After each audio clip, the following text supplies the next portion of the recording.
Hi, boys and girls. My name is Miss Manning, and I'm going to be teaching you math today. We're starting with Module 5, Lesson 1, where we explore volume by building and counting unit cubes. Now, in the classroom, this would look like those little yellow base 10 cubes. But because we're doing this lesson at home, we get to be more creative with what we choose to build with. You might choose to build with Legos, or blocks, or books, or a roll of toilet paper. So if this is my little unit cube, I have to use my imagination to think of this as 1 centimeter long or length, 1 centimeter in width, and 1 centimeter in height. That gives me a total volume of 1 cube of having 1 centimeter cubed.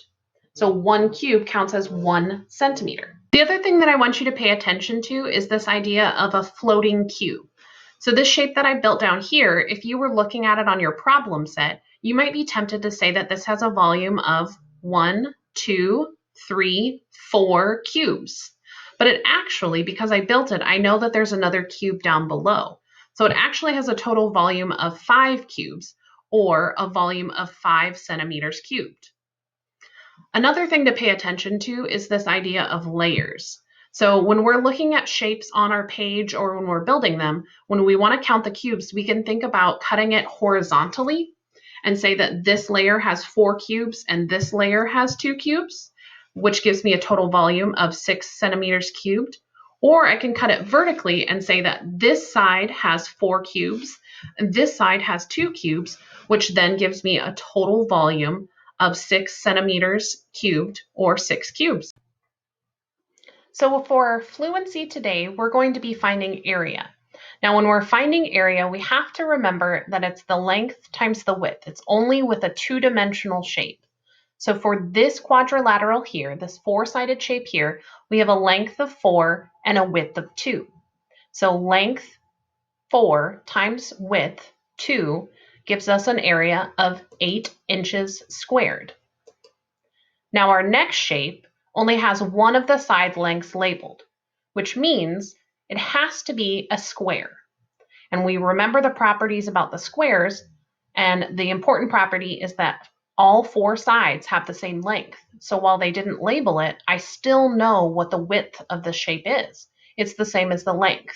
So our length is 5 times our width, which is 5, which gives us a total area of 25 centimeters squared.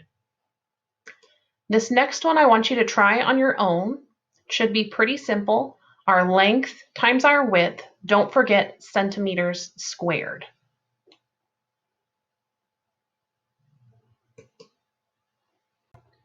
So for our problem set, we need to be building all of these shapes with different things that you have at home, whatever those look like, and you're going to then record the volume of those shapes on the second part, on the table below.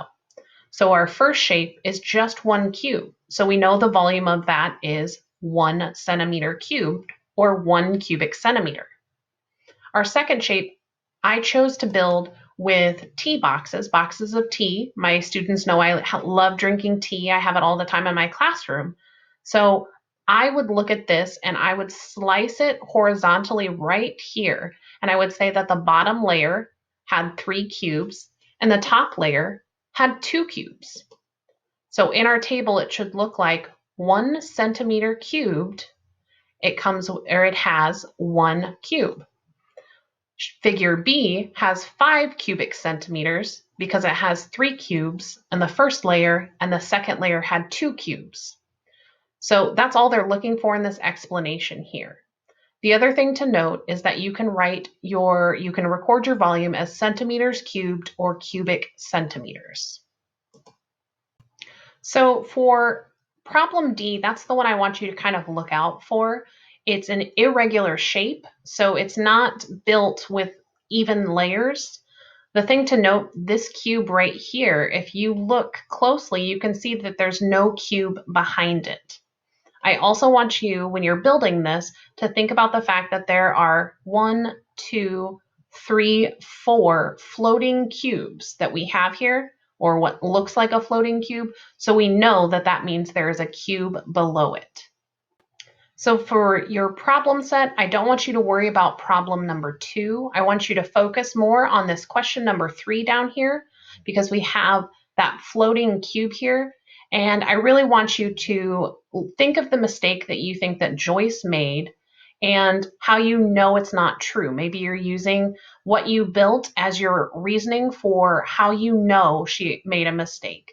And then when they ask you in part B to build more, I want you to try to build that first. Thanks so much, guys. I hope you enjoyed getting back to learning.